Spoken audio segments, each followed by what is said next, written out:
Hi guys, welcome back to my next video. നമ്മൾ ഇന്ന് ഇവിടെ നോക്കാൻ പോകുന്നത് സൂപ്പർമാൻ എന്ന് പറയുന്ന പുതിയ സിനിമയെ കുറിച്ചിട്ടാണ്. DC-യുടെ റീബൂട്ടിംഗ് പരിപാടിയിലെ ആദ്യത്തെ സിനിമ എന്നുള്ള ലേബലിൽ ഇറങ്ങുന്ന സിനിമയാണ് ഈ ഒരു സൂപ്പർമാൻ എന്ന് പറയുന്നത്. ജെയിംസ് ഗൺ ആണ് ഡയറക്ടറായിട്ട് വരുന്നത്. ഇപ്പോൾ DC-യുടെ ആ ഒരു തലപ്പത്തിരിക്കുന്ന ജെയിംസ് ഗൺ ആയതുകൊണ്ട് ഒരുപാട് വ്യത്യാസങ്ങൾ ഈ ഒരു സിനിമയ്ക്കകത്ത് വന്നിട്ടുണ്ട്. നമ്മൾ ഇതിനു മുന്നേ കണ്ട് ശീലിച്ചിട്ടുള്ള ഒരു സൂപ്പർമാനിൽ നിന്നും കുറച്ചും കൂടിയും നല്ല രീതിക്ക് ഇമോഷണലി അറ്റാച്ച്ഡ് ആവുന്ന ഒരു സൂപ്പർമാനെയാണ് നമുക്ക് ഈ ഒരു സിനിമയ്ക്കകത്ത് കിട്ടിയിട്ടുള്ളത്. ഈ ഒരു സിനിമയുടെ കഥ എന്ന് പറയുന്നത് ഇന്നത്തെ കാലത്താണ്, പ്രസന്റ് ഡേയിൽ നടക്കുന്ന കാലഘട്ടമാണ്. അല്ലാണ്ട് ഇപ്പോൾ സൂപ്പർമാൻ്റെ ഒറിജിൻ സ്റ്റോറി നമ്മൾ കണ്ട് പഴകിയ ആ സാധനമൊന്നുമല്ല പറയാൻ ഉദ്ദേശിച്ചിട്ടുള്ളത്. ഇവരിപ്പോൾ നടക്കുന്ന കാലഘട്ടത്തിൽ ഈ ഒരു സൂപ്പർമാൻ, അതായത് ഇപ്പോൾ പുതിയതായിട്ട് ഇൻട്രൊഡ്യൂസ് ചെയ്തിട്ടുള്ള ഈ ഒരു സൂപ്പർമാൻ എങ്ങനെ ഭൂമിക്ക് അനുയോജ്യമാണ് അല്ലെങ്കിൽ ആ മെട്രോപോളിസ് സിറ്റിക്ക് അനുയോജ്യമാണ് എന്ന് കാണിക്കുന്ന മൂന്നാല് ഇൻസിഡൻസ് ഒക്കെയാണ് ഈ ഒരു സിനിമയ്ക്കകത്ത് കാണിക്കുന്നത്.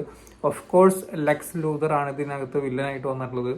അത് ട്രെയിലർ കാണുന്ന സമയത്ത് തന്നെ നിങ്ങൾക്ക് മനസ്സിലായിട്ടുണ്ടാവും. സോ ആ ഒരു കോൺഫ്ലിക്റ്റും കാര്യങ്ങളൊക്കെ എങ്ങനെയാണ് മറികടക്കുന്നത് എന്നുള്ളതൊക്കെയാണ് ഈ ഒരു സിനിമ ചർച്ച ചെയ്യുന്നത്. ഇപ്പൊ മാൻ ഓഫ് സ്റ്റീലിലൊക്കെ കണ്ട പോലത്തെ ഒറ്റയ്ക്ക് നിന്ന് അടിച്ച് പോരാടുന്ന ഒരു സൂപ്പർമാൻ എന്നുള്ളതൊന്നല്ല, ഒരു സാധാരണ ഒരു സൂപ്പർമാനാണ് ഈ ഒരു സിനിമയ്ക്കകത്ത്.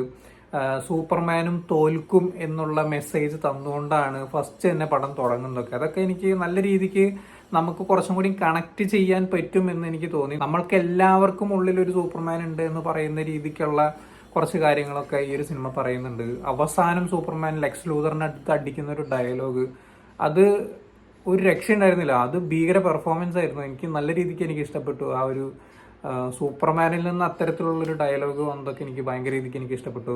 ഭയങ്കര കെയറിങ് ആയിട്ടുള്ളൊരു അടിപൊളി ക്യാരക്ടറാണ് ഇതിന് സൂപ്പർമാന് കൊടുത്തിട്ടുള്ളത്. അതുപോലെ തന്നെ സൂപ്പർമാനെ സപ്പോർട്ട് ചെയ്യാൻ വേണ്ടിയിട്ട് ഇപ്പോൾ ഞാൻ നേരത്തെ പറഞ്ഞല്ലോ, ഒറ്റയ്ക്ക് നിന്ന് അടിച്ച് ജയിക്കുന്ന സൂപ്പർമാൻ എന്നുള്ള ലേബലിലല്ല ഇതിനകത്ത് വന്നിട്ടുള്ളത്. സൂപ്പർമാനെ സപ്പോർട്ട് ചെയ്യാനായിട്ട് ജസ്റ്റിസ് ലീഗിലെ കുറച്ച് ആൾക്കാർ ഇതിനകത്ത് വരുന്നുണ്ട്. നിങ്ങൾ ട്രെയിലറിൽ കണ്ട പോലെ തന്നെ ഗ്രീൻ ലാൻറ്റേണും അതുപോലെ തന്നെ ടെറിഫിക്കൊക്കെ ഈ ഒരു പടത്തിനകത്ത് വന്നു പോകുന്നുണ്ട്. പിന്നെയും 2-3 കെമിയോ റോൾസ് ഒക്കെ വന്നു പോകുന്നുണ്ട്. പീസ് മേക്കറിലെ ജോൺ സീനയുടെ ഒരു ചെറിയ കട്ട്സും കാര്യങ്ങളൊക്കെ ഈ ഒരു സിനിമയ്ക്കകത്ത് വന്നുകൊണ്ട് വളരെ 1-2 സെക്കൻഡുകളൊക്കെയാണ് വന്നു പോകുന്നത്. നിങ്ങൾ സിനിമ ശ്രദ്ധിച്ച് കാണുന്ന സമയത്ത് നിങ്ങൾക്ക് മനസ്സിലാവും, ഇതൊന്നും എന്താ പറയുക, സ്പോയിലറോ കാര്യങ്ങളൊന്നും അല്ല. ഇതൊക്കെ നേരത്തെ പുറത്ത് വിട്ടിട്ടുള്ള കാര്യങ്ങളാണ്. നിങ്ങൾ ഈ ഒരു സിനിമ കാണുന്ന സമയത്ത് മനസ്സിലാവും. ഇപ്പോൾ ബാക്കി അതർ സൂപ്പർ ഹീറോ മൂവീസിലുള്ള പോലെ ബാക്കി വരുന്ന എല്ലാ സൂപ്പർ ഹീറോസും വന്നിട്ട് നായകനെ കവർ ചെയ്ത് പോകുന്ന പരിപാടി അല്ലാതെ ഈ ഒരു സിനിമയ്ക്കകത്ത് എന്താന്ന് വെച്ച് കഴിഞ്ഞാൽ സൂപ്പർമാനെ സപ്പോർട്ട് ചെയ്യാൻ വേണ്ടിയിട്ടുള്ള ക്യാരക്ടേഴ്സ് ആണ് ഇതിനകത്ത് വരുന്ന എല്ലാവരും. അവർക്ക് അവരുടേതായിട്ടുള്ള സ്പേസും കാര്യങ്ങളും ഉണ്ട്. അവരില്ലാതെ മുന്നോട്ടും പോവില്ല എന്നാൽ അവര് സൂപ്പർമാനെ ഓവർ ഷാഡോയും ചെയ്തിട്ടില്ല. അതൊക്കെ നല്ല രീതിക്ക് സ്ക്രീൻ സ്പേസ് നല്ല രീതിക്ക് അവർ കൊടുത്തിട്ടുണ്ട്. ടെറിഫിക്കിന്റെ സീനൊക്കെ അടിപൊളിയായിരുന്നു. ഒരു ആക്ഷൻ സീക്വൻസ് ഒക്കെ വന്നിട്ടുള്ളത് ഗംഭീര സാധനമായിരുന്നു, ഒന്നും പറയാനില്ല. പിന്നെ കുറച്ചും കൂടി ഒരു ലേസി ആയിട്ട് എനിക്ക് തോന്നിയത് ഗ്രീൻ ലാൻറ്റേണിന്റെ കഥാപാത്രമാണ്. ആൾക്ക് കുറച്ചും കൂടിയും ഒരു സ്പേസ് കൊടുക്കാമായിരുന്നു എന്ന് എനിക്ക് തോന്നി.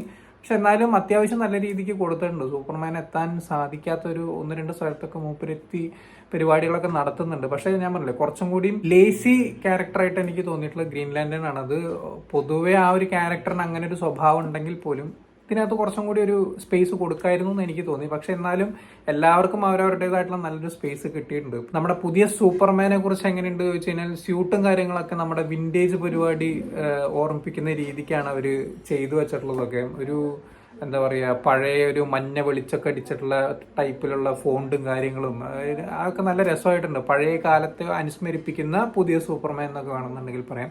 നല്ല രീതിക്ക് വൃത്തിക്കും വെടിപ്പോടും കൂടി ചെയ്തിട്ടുള്ളൊരു സൂപ്പർമാൻ മൂവി ആയിട്ടാണ് പേഴ്സണലി എനിക്ക് തോന്നിയിട്ടുള്ളത്. നല്ലൊരു റീബൂട്ടിനുള്ള നല്ലൊരു തുടക്കം തന്നെയാണ് ഈ ഒരു സിനിമ എന്ന് എനിക്ക് തോന്നിയിട്ടുള്ളത്. പിന്നെ ജെയിംസ് ഗണ്ണിനെ കുറിച്ച് ഞാൻ അടുത്ത് പറയേണ്ട ആവശ്യമില്ല. മാർവലിൽ നിന്ന് ഇങ്ങോട്ട് വന്നിട്ടുള്ള മൂപ്പര് കളറുകൾ വാരി വെതറിയിട്ടുണ്ട് ഈ ഒരു സിനിമയ്ക്കകത്ത്. വളരെ ബ്രൈറ്റ് ആയിട്ടുള്ള ഒരു സിനിമയാണ് നിങ്ങൾക്ക് ഈ ഒരു സൂപ്പർമാൻ സിനിമയിൽ കൂടെ ലഭിക്കാൻ പോകുന്നതാണ് എനിക്ക് തോന്നിയിട്ടുള്ളത്.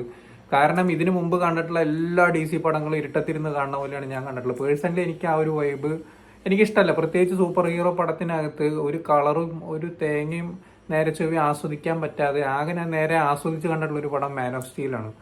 ബാക്കിയുള്ള പടങ്ങളൊക്കെ ഒരു ഇരുട്ടത്തിരുന്ന് കാണുന്ന ഒരു ഫീലാണ്. പിന്നെ എനിക്ക് അത്യാവശ്യം ഇഷ്ടമുള്ളൊരു പടങ്ങളാണ് ബാറ്റ്മാൻ ട്രയോളജി. അതും അത്യാവശ്യം നല്ല രീതിക്ക് വന്നിട്ടുള്ള സാധനം. അതർവൈസ് ബാക്കി ഇപ്പൊ റീസെന്റ് ഇറങ്ങിയിട്ടുള്ള എല്ലാ പടങ്ങളും ഒരുമാതിരി വേറെ ഏതൊക്കെയോ യൂണിവേഴ്സിൽ നടക്കുന്ന പരസ്പരം ബന്ധമില്ലാത്ത കുറെ സാധനങ്ങളൊക്കെ ആയിട്ടാണ് എനിക്ക് തോന്നിയിട്ടുണ്ടായിരുന്നത്. ഇതിനകത്ത് ഈ ക്യാരക്ടേഴ്സ്, ജസ്റ്റിസ് ലീഗിലെ ക്യാരക്ടേഴ്സ് ഒക്കെ വന്നു പോകുമ്പോൾ നമുക്ക് ഇവരൊക്കെ ഒരേ യൂണിവേഴ്സിലുള്ള ആൾക്കാരാണെന്നുള്ളൊരു ഫീല് നമുക്ക് കിട്ടുന്നുണ്ട്. അത് അത്യാവശ്യം നല്ല രീതിക്ക് വൃത്തിക്കും വെടിപ്പോടും കൂടി തന്നെ എഴുതിയും വെച്ചിട്ടുണ്ട്, എടുത്തും വെച്ചിട്ടുണ്ട്. ഒരു ബ്ലാക്ക് ഹോൾ കൺസെപ്റ്റ് ഒക്കെ കൊണ്ടുവന്നിട്ടുള്ളതൊക്കെ നല്ല രസമായിട്ട് എനിക്ക് തോന്നി. അതുപോലെ തന്നെ സൂപ്പർ ഡോഗിന്റെ ക്യാരക്ടർ, അതുപോലെ തന്നെ വേറെ 1-2 ക്യാരക്ടേഴ്സ് ഉണ്ട്. അത് നിങ്ങൾക്ക് സിനിമ കാണുന്ന സമയത്ത് മനസ്സിലാവും. ഇതൊക്കെ ഈ സൂപ്പർമാന്റെ വേൾഡിനെ അവർ എക്സ്റ്റെൻഡ് ചെയ്യാൻ വേണ്ടിയിട്ട് നല്ല രീതിക്ക് സഹായിച്ചിട്ടുണ്ട്. അതുപോലെ തന്നെ DC-യുടെ ഇനി നെക്സ്റ്റ് അടുത്ത പടങ്ങളിലേക്കുള്ള ഒരു വലിപ്പത്തിനെ കാണിക്കുന്ന കുറെ സാധനങ്ങളൊക്കെ ഈ ഒരു സിനിമയ്ക്കകത്തുണ്ട്. സോ എന്തുകൊണ്ടും നല്ല രീതിക്ക് വൃത്തിയായിട്ട് ചെയ്തു വെച്ചിട്ടുള്ള ഒരു സിനിമയായിട്ടാണ് പേഴ്സണലി എനിക്ക് തോന്നുന്നത്. അതുപോലെ തന്നെ ബാക്ക്ഗ്രൗണ്ട് സ്കോർ ഒരു രക്ഷയില്ല, അടിപൊളിയായിട്ട് തുടക്കം മുതൽ ലാസ്റ്റ് വരെ ചെയ്തു വെച്ചിട്ടുണ്ട്. അതിന് എസ്പെഷ്യലി JK സിനിമാസിലാണ് ഞാൻ പടം കാണുന്നത്, തൃപ്രയാർ JKയിൽ. അവര് സൗണ്ട് സിസ്റ്റം ഒക്കെ അവര് ട്യൂൺ ചെയ്തൊക്കെ വെച്ചപ്പോൾ തന്നെ ഞാൻ ഏട്ടനോട് കയറിയപ്പോൾ തന്നെ ഞാൻ പറഞ്ഞു ഇവര് സൗണ്ട് സിസ്റ്റം ഒക്കെ സെറ്റപ്പ് ആക്കി വെച്ചിട്ടുണ്ടെന്ന്. കാരണം നമ്മുടെ പുകയിലയുടെ പരസ്യം ഉണ്ടല്ലോ, ടൊബാക്കോന്റെ പരസ്യം വരുന്ന സമയത്ത് തന്നെ ഒരു അടിപൊളി ബീറ്റുകളും കാര്യങ്ങളൊക്കെ ഉണ്ട്. എൻ്റെ അമ്മ ഞാനതൊക്കെ കേട്ടിട്ട് തിരിച്ചുപോയി. ഇങ്ങനെ ഒരു സാധനം ഈ ഒരു പരസ്യത്തിനകത്ത് ഉണ്ടോ എന്നൊക്കെ വിചാരിച്ചു. അവർ അത്യാവശ്യം നല്ല രീതിക്ക് തന്നെ പരിപാടികൾ പിടിച്ചിട്ടുണ്ട്, ട്യൂൺ ചെയ്ത് നന്നാക്കി വൃത്തിയും വെടിപ്പോടും കൂടിയിട്ടാണ്. ഇപ്പോൾ സ്ക്രീൻ 3-ലാണ് ഞാൻ പടം കണ്ടിട്ടുള്ളത്. അത്യാവശ്യം നല്ല ക്ലാരിറ്റി ഉണ്ടായിരുന്നു. പിന്നെന്താന്ന് വെച്ചാൽ ഇത് IMAX-ന് വേണ്ടി ഷൂട്ട് ചെയ്തതുകൊണ്ട് 2 ബാറ് ഇങ്ങനെ നിൽക്കുന്നുണ്ട്. കാരണം ക്രോപ്പ് ചെയ്തിട്ടുള്ള പരിപാടിയാണ്. നിങ്ങൾ മിക്കവാറും ഇതിന് മുന്നേയും IMAX സിനിമകളിലൊക്കെ കണ്ടപ്പോൾ ഇതേ അനുഭൂതി ഉണ്ടായിട്ടുണ്ടാവും എന്ന് വിചാരിക്കുന്നു. IMAX-നകത്ത് കാണാൻ പറ്റുന്നവർ IMAX-നകത്ത് തന്നെ കാണാൻ ശ്രമിക്കുക. കാരണം അല്ലാതെ കണ്ടു കഴിഞ്ഞാൽ ആ ഒരു ഫുൾ സാറ്റിസ്ഫാക്ഷൻ നിങ്ങൾക്ക് കിട്ടാൻ സാധ്യതയില്ല. പിന്നെ 3D അടിപൊളിയായിരുന്നു കേട്ടോ. കുറേ സീക്വൻസിനകത്ത് നല്ല വൃത്തിയായിട്ട് ചെയ്തു വെച്ചിട്ടുള്ള 3D കാര്യങ്ങളൊക്കെ ഉണ്ട്. ആക്ഷൻ സീക്വൻസിനകത്തൊക്കെ വന്നു പോകുന്ന 3D എനിക്ക് പേഴ്സണലി ഇഷ്ടപ്പെട്ടു.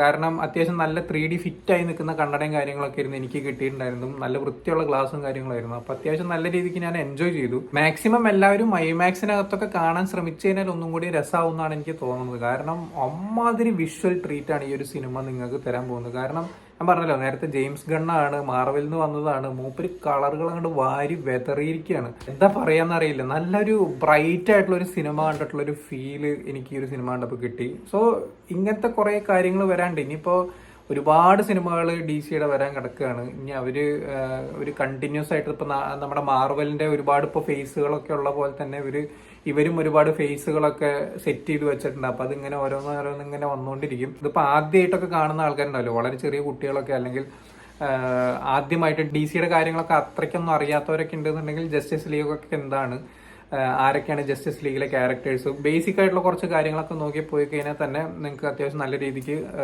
പടം ഇഷ്ടാവും. കാരണം ഈ ഒരു ഞാൻ പറഞ്ഞല്ലോ, കൂടെ സഹായിക്കാൻ വരുന്ന ഈ ക്യാരക്ടേഴ്സിനെ പ്രത്യേകിച്ച് അങ്ങോട്ട് ഇൻട്രൊഡ്യൂസ് ചെയ്ത് കൊണ്ടുവരുന്നല്ല. അതായത് ഞാൻ ഗ്രീൻ ലാൻറ്റേൺ അങ്ങനെയൊന്നും പറഞ്ഞിട്ട് കൊണ്ടുവരണമെന്നല്ല. പെട്ടെന്നൊരു റെസ്ക്യൂ സമയത്ത് വന്ന് ടീം അപ്പ് ആവുന്ന കുറെ ആൾക്കാർ, അങ്ങനെയാണ് പെട്ടെന്ന് നിങ്ങൾക്ക് തോന്നുള്ളൂ കാണുമ്പോൾ.